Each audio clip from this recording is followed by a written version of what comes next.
Hi friends, welcome to cricket 360. இந்த online cash games எல்லாத்தையும் வந்து சென்ட்ரல் கவர்மெண்ட் வந்து லாஸ்ட் வீக் வந்து பேன் பண்ணாங்க. இதுக்கப்புறம் இந்த கேமிங் ஆப்ஸ்லாம் வந்து சுப்ரீம் கோர்ட்டுக்கோ இல்லை வேறு ஏதாவது கோர்ட்டில் வந்து சேலஞ்ச் பண்ணுவாங்களா, ட்ரீம் லெவன் வந்து கோர்ட்டுக்கு போவாங்களா அப்படின்னு சொல்லி நிறைய யூசர்ஸ் வந்து ஆவலுடன் எதிர்பார்த்த எல்லாருக்கும் ட்ரீம் லெவன் சிஇஓ வந்து ஒரு பெரிய ஷாக்கர் கொடுத்துருக்காரு. அது என்னங்கிறத இந்த வீடியோவை ஃபுல்லாக பாருங்கள், உங்களுக்கு புரியும்.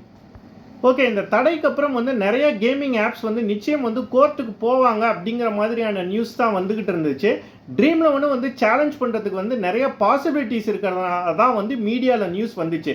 பட் இப்போ வந்து dream eleven CEO Harsh Jain வந்து சில ஹிந்தி நியூஸ் சேனல்ஸுக்கு வந்து இன்டர்வியூ கொடுத்துருக்காரு. அதில் அவர் கொடுத்த ஷாக்கர் தான் வந்து பல ஃபேன்ஸுக்கு வந்து ரொம்ப அதிர்ச்சியாகவும் டிசப்பாயிண்டிங்காகவும் இருக்கும். அது என்ன அப்படின்னா வந்து ட்ரீம் லெவன் வந்து நிச்சயம் வந்து இந்த தடைக்கு எதிராக வந்து கோர்ட்டுக்கு போகாது, இந்த தடையை வந்து எதிர்த்து வந்து ட்ரீம் லெவன் வந்து சேலஞ்ச் பண்ணாது அப்படிங்கிறத வந்து அவரோட இன்டர்வியூவில் வந்து ரொம்ப உறுதியாக சொல்லிட்டாரு. இந்த தடையை பற்றி நீங்கள் என்ன நினைக்கிறீங்கன்னு கேட்டதுக்கு வந்து அவர் வந்து கண்டிப்பாக இது டிசப்பாயின்ட்மெண்ட் தான், கவர்மெண்ட் வந்து எங்களுக்கு கொடுத்த ஒரு மிகப்பெரிய ஷாக் அப்படின்னு தான் வந்து சொல்லியிருக்காரு. யாருமே இதை எதிர்பார்க்கல. மேபி ரெகுலேட் பண்ணுவாங்கன்னு தான் நினச்சிருக்கோம். பார்த்தீங்கன்னா இப்போ தமிழ்நாடு கவர்மெண்ட் வந்து ஒரு டைம்லைன் ஃபிக்ஸ் பண்ணியிருக்காங்க. 12 to 5 விளையாடக்கூடாது, அதே மாதிரி கேவிசி அப்டேட் பண்ணணும், இந்த மாதிரி நிறைய ரெஸ்ட்ரிக்ஷன் கொண்டு வந்திருக்காங்க. தமிழ்நாடு கவர்மெண்ட் மாதிரியே வந்து இந்தியா ஃபுல்லாக வந்து டைம் ரெஸ்ட்ரிக்ஷன், கேவிசி அப்டேட், அதே மாதிரி கேஷ் லிமிட்ஸ் இந்த மாதிரி கொண்டு வருவாங்கன்னு சொல்லி தான் நாங்கள் எதிர்பார்த்தோம். டோட்டல் பேன் பண்ணுவாங்கன்னு நாங்கள் எதிர்பார்க்கல. தமிழ்நாடு கவர்மெண்ட் செஞ்ச மாதிரியே ஃபாலோ பண்ணியிருக்கலாம் அப்படிங்கிறத வந்து அவரோட டிசப்பாயின்மெண்ட்டையும் அந்த இன்டர்வியூவில் வந்து அவர் சொல்லியிருக்காரு. அதே மாதிரி வந்து ஃபேண்டசி ஸ்போர்ட்ஸை பொறுத்த வரைக்கும் அவர் வந்து 95% ரெவன்யூ அண்ட் 100% ப்ராஃபிட்டும் வந்து கேஷ் கேம்ஸில் தான் கிடைக்கிறதாவும் வந்து அந்த இன்டர்வியூவில் குறிப்பிட்டிருக்காரு.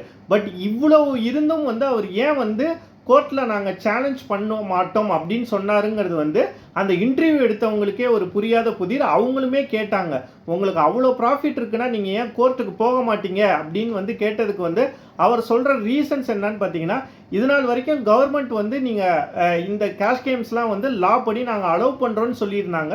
அதனால் ஆஸ் பர் லா வந்து நாங்கள் வந்து இந்த கேமை வந்து ரன் பண்ணோம். இப்போ கவர்மெண்ட் வந்து இதை நீங்கள் பண்ணக்கூடாதுன்னு சொல்கிறதுனால நாங்கள் அதை ஸ்டாப் பண்ணிட்டோம். ஒருவேளை ஃப்யூச்சரில் வந்து கவர்மெண்ட் வந்து அவங்களுடைய மைண்டை சேஞ்ச் பண்ணி ரெகுலேட் பண்ணுறோம், இல்லை சில ரெஸ்ட்ரிக்ஷன்ஸ் கொண்டு வரோம், நீங்கள் ரன் பண்ணலாம் அப்படின்னு சொல்லிட்டா எகெயின் நாங்கள் அதை கன்சிடர் பண்ணுவோம். பட் கரண்ட் லா படி வந்து கவர்மெண்ட் வந்து இது தொடரக்கூடாதுன்னு நினைக்கிறாங்க. ஸோ ஆஸ் அ லா வந்து சப்போர்ட் பண்ணுற ஒரு கம்பெனியாக வந்து நாங்கள் வந்து இந்த கேஷ் கேம்ஸை வந்து தொடர மாட்டோம் அப்படின்னு வந்து அவர் ரொம்ப உறுதியாக சொல்லியிருக்காரு.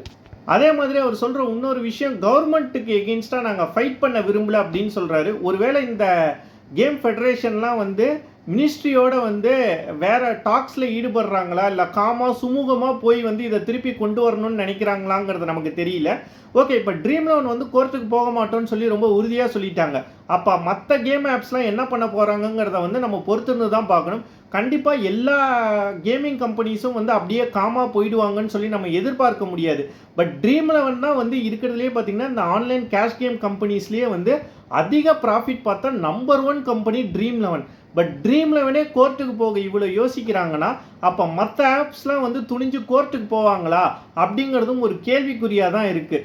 என்னை பொறுத்த வரைக்கும் இந்த வாரத்துக்குள்ளார ஏதாவது கேஸ் ஃபைல் பண்ணால் மட்டும்தான் வந்து இந்த கேமிங் கம்பெனிஸ் வந்து திருப்பி வந்து சேலஞ்ச் பண்ணுறதுக்கு வந்து கோர்ட்டில் ஒரு சான்ஸ் இருக்குது. ஒருவேளை இந்த வீக்கை தாண்டிட்டாங்கன்னா எனக்கு தெரிஞ்சு எந்த கம்பெனியும் வந்து கேஸ் சேலஞ்ச் பண்ணுறதுக்கு வந்து கொஞ்சம் தயக்கம் இருக்கிற மாதிரி தான் எனக்கு தோணுது. அப்படி அவங்க சேலஞ்ச் பண்ணலைன்னா கவர்மெண்ட்டோட அவங்க வந்து டாக்ஸ் வச்சு கவர்மெண்ட்டே ரெகுலேட் பண்ணால் தான் இந்த கேம்ஸ்லாம் திருப்பி வருமா ஒழிய கோர்ட்டுக்கு போகாமல் திருப்பியும் இந்த கேம்ஸ் வரத்துக்கு வந்து சான்சஸ் ரொம்ப கம்மி. பர்டிகுலர்லி ட்ரீம் லெவன் வந்து அவங்களோட ஸ்டாண்டு என்னங்கிறத ரொம்ப உறுதியாக சொல்லிட்டாங்க. ஸோ இப்போ இந்த ரம்மி ஆப்ஸ் அண்ட் வந்து மை சர்க்கிள் 11 மாதிரியான ஆப்ஸ் வந்து கோர்ட்டுக்கு போகிறாங்களா இல்லையாங்கிறத வந்து நம்ம இந்த வீக் வெயிட் பண்ணி தான் பார்க்கணும். ட்ரீம் லெவன் சிஇஓட இந்த ஸ்டாண்டை நீங்கள் எப்படி பார்க்குறீங்க? ட்ரீம் லெவன் சேலஞ்ச் பண்ணியிருக்கணும்னு நினைக்கிறீங்களா, இல்லை கரெக்டு தான் கவர்மெண்ட் சொல்கிறத கேட்டுட்டு வந்து இருக்கிற அவங்களுடைய முடிவு வந்து சரின்னு நினைக்கிறீங்களாங்கிறத மறக்காமல் கமெண்ட் செக்ஷனில் கமெண்ட் பண்ணுங்கள். மேலும் இன்ட்ரெஸ்டிங் வீடியோஸோடு நம்ம சூன் மீட் பண்ணுவோம். தேங்க்ஸ் ஃபார் வாட்சிங்.